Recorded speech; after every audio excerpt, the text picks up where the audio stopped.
Hi, welcome to Prison Weekly, which this week comes from Doncaster. I'm Paul Cooper, and I'm doing a 3.5-year sentence.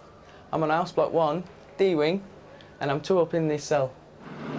Her Majesty's Prison, Doncaster, is Britain's biggest private prison, run by Premier Prison Service.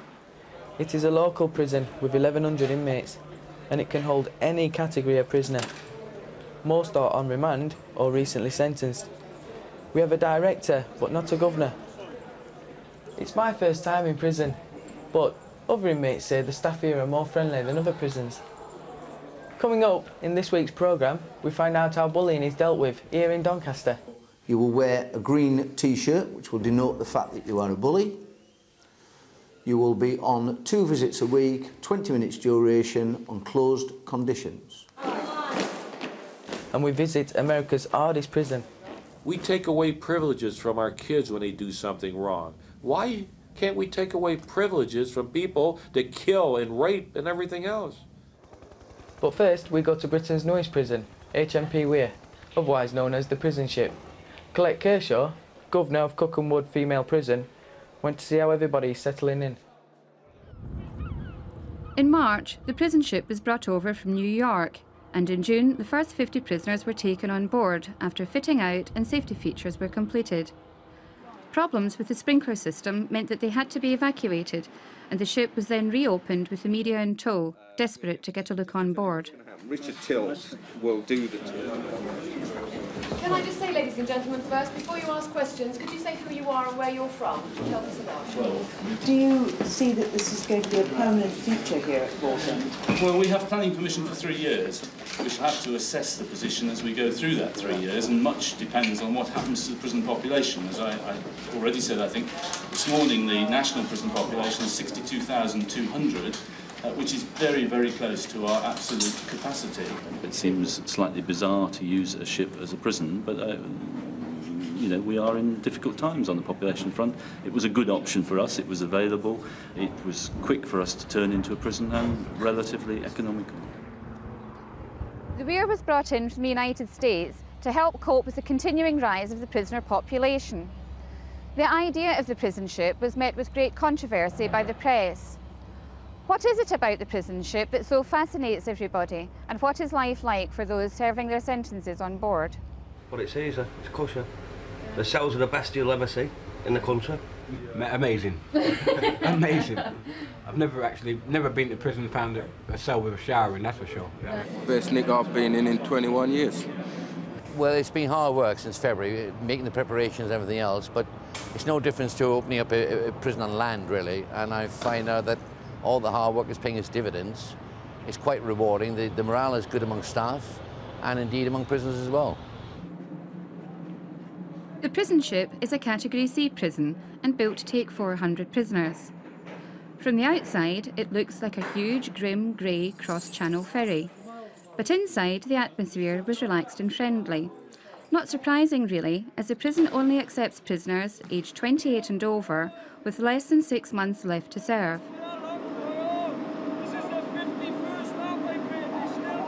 Prison officers here do deal with a problem which is unique to their establishment.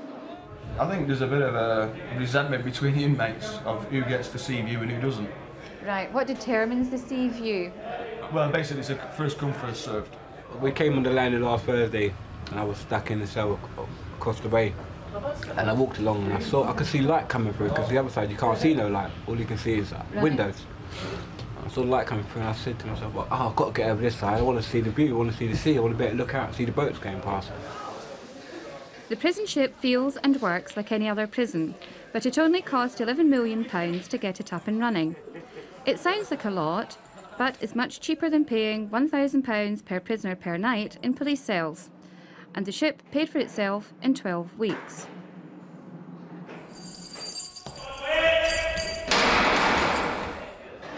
Bullying is a universal problem, and is something that goes on in prison as well. But once you're locked up, there's no way to run from it. Some prisons have anti-bullying initiatives. Ex-inmate Jack Merton came here to Doncaster to see how we're tackling the problem. When I first went to prison, a fellow inmate said to me that my worst enemy would be the other cons, and to a certain extent he was right. Every day, prisoners test each other and vie for their place in the pecking order. Prison is like a school playground, and bullying can be anything from a look to a fist in the face. You get it! Look at that! Gotta see you! Get in the fucking rack! I'm sure you're aware that in the old days, and it probably is still there to a great extent, the staff worked hand in glove with those sort of prisoners to control a wing. I mean, what do you think about that? My experience and my limited knowledge of what used to happen is that it was very much seen as part of the prison culture, and it was accepted that, you know, there would be one guy who would be, you know, rule over other guys, you know, and I think that that was very much accepted in the past. What we're actually trying to do is to change this culture of prison, and that makes it very hard because a lot of the things that we identify as bullying behaviour, a lot of the prisoners don't see that. You know why you're here? Right, I've read this file. I must confess, it's not very pretty. You were issued a stage 1 on the 23rd of May, and you've been involved yet again in the bullying incident. And there's no excuse for it. And to that end, you know what the next step is. You're going on a stage 2, and you're going down to 2C for a period of readjustment. You will wear a green T-shirt, which will denote the fact that you are a bully. You will be on 2 visits a week, 20 minutes duration, on closed conditions. Right, is there anything you want to say? And that's it? Okay, Mr. Timmins, take him away. And pack your kit.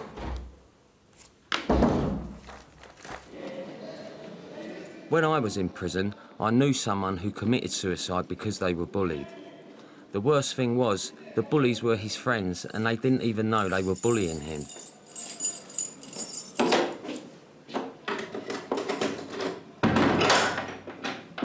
What was it you done that allowed them to say you was a bully? Well, they don't tell you. They just say you've been identified as a bully. They don't tell you, like, who you've meant to have bullied or what you've meant to have done. But I won't say that I'm a bully. As in bullying, punching people or whatever. Look at it. I mean, these clothes that they give you here, can you say something about them? What about your visitors? Do they say, like, why are you in green, or you got, you know, would you tell them? Well, yeah, I told them what for. And, like, they just said, rather you than me having to wear them. Because it is humiliating having to wear them. As an ex-British boxing champion, Brian Anderson commands the respect of most prisoners. Right, we're going to do the anti-bullying programme now. I know a lot of you guys are here now don't agree that you're bullies and that you shouldn't be in greens. But what I'm going to try and show you is that lots of your behaviour actually is defined by the prison as bullying behaviour. What is bullying? Anything. What's bullying? Threats. Making threats. Borrowing. Borrowing. Okay. Lending. Lending, loaning. Yeah. And that's a classic, isn't it? Like somebody wants to borrow a phone card, for instance. Okay. So you lend them 10 credits and you say, okay, I want 20 credits back. But if somebody hasn't got 10 credits and they have to borrow it off you, what are the chances that they're going to be able to pay you 20 back the following week? Slim. Going to be slim, aren't they? Yeah, but just try to help them out. Oh, see, people always give me this crap, yeah? Just trying to help them out. You're not helping them out, you're helping yourself out. And as soon as you recognise that, right, less likely you are to do it. Because if you're going to help somebody out, you help a mate out. A mate wants some some credits. You say, there you are, right? You don't expect it back. Now that's helping somebody out. That's prison life. That's just prison life. Yeah, I mean, that's what everybody says, it's just prison life. But at the end of the day, you need to know that this is what the prison define as bullying, right? Is there any of you now can look at that list and actually say that since you've been in this prison, that you haven't done at least one of those things? Anybody? No?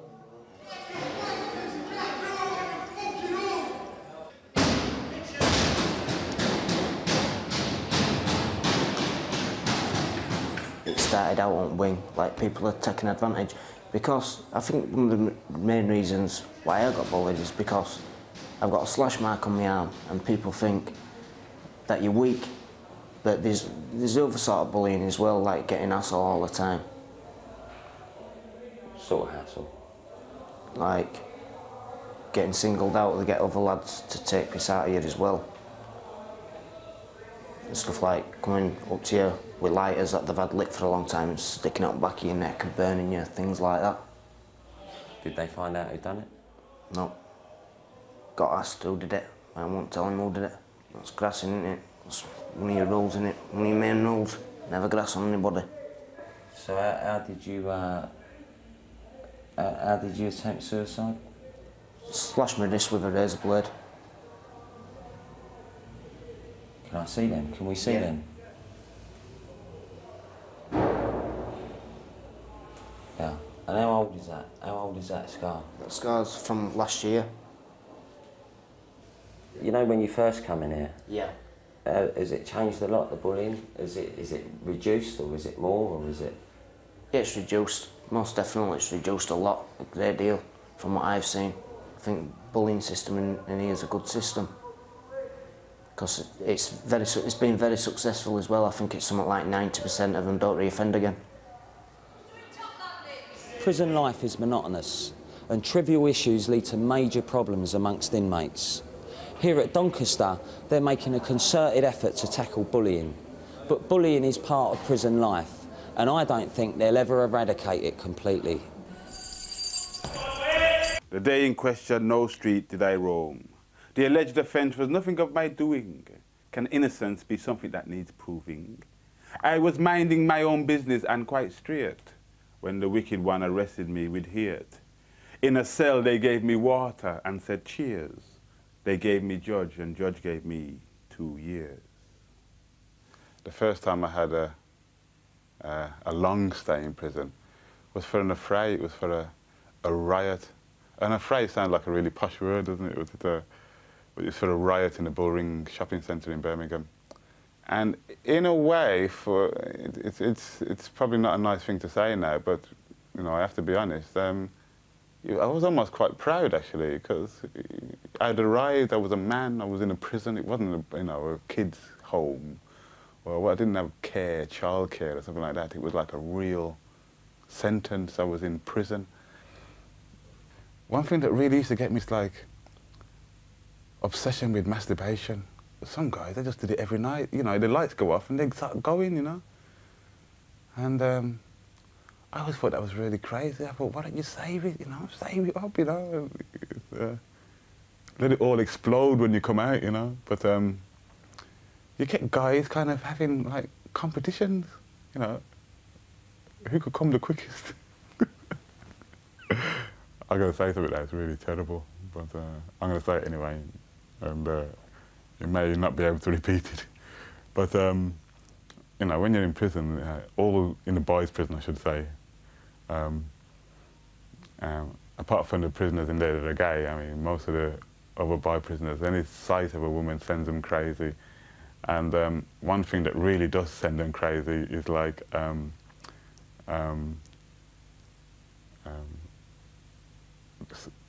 seeing women and the smell of women. So what some boys used to do is you get a visit from your girlfriend, you see, and you can you take your hand in the visit and you can like touch your girlfriend and get the smell of a perfume, and you can touch any part you want and get all kind of womanly smells, and you can go in and sell your smell for like 10 pence or a cigarette for a sniff. And I used to make a lot of money in prison.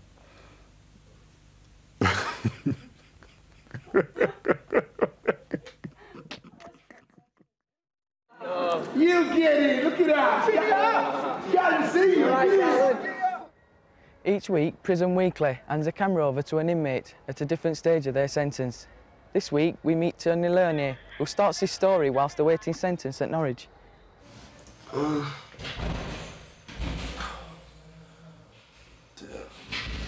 Doors don't half slam and wake up in the morning.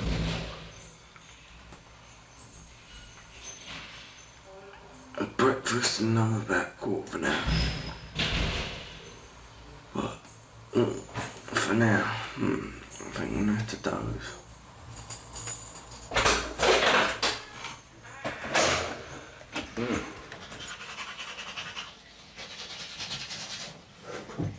I'm Tony Leone, otherwise known as FA2543.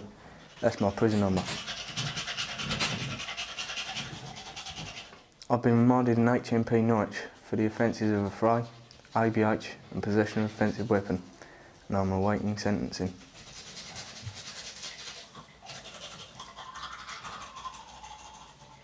The best way to describe prison, I think, well, if you imagine a household with loads of brothers and sisters, there's always bickering and squabbling and so on and so forth.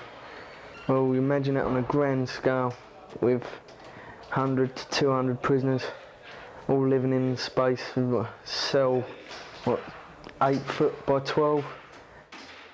Shut up! This is the way you have to talk while at the window to keep face. Jokers all round. What? Go on. Safe. Now showing you how line works. Go on. Yeah, Piper, you'll get a mention on. Oh, safe one.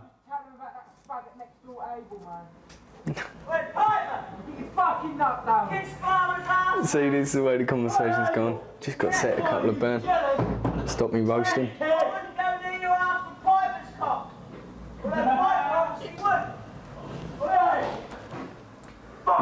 You're not meant to do this, but sometimes it's the only way you can get things past, as the screws often won't pass you anything. If they're having a bad day, let's say, then they won't bother.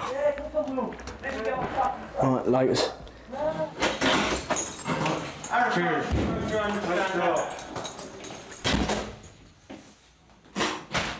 Well, dinner. Let's have a look.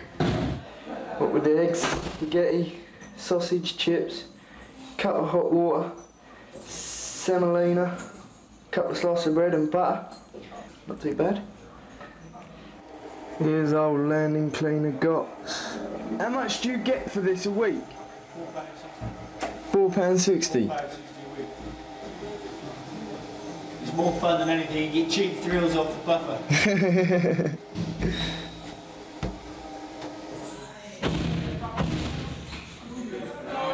Like, why do I have to? You want so much to be able to get up and walk out that door and be able to go out tonight or something, you know? Yeah, go and have a few beers or whatever. But you just can't. And that's when it really stresses you about being in here. Did you hear that, Wyndham? I don't belong in here, I don't see I do anyway. But I needed this to clarify what I was doing wrong. Now I've clarified it, of course, it's too late, I've got to sit out on my sentence. All I can say is that I learnt my lesson. Gonna knock me out? You and whose army? King, you couldn't even do it with a fucking baseball bat.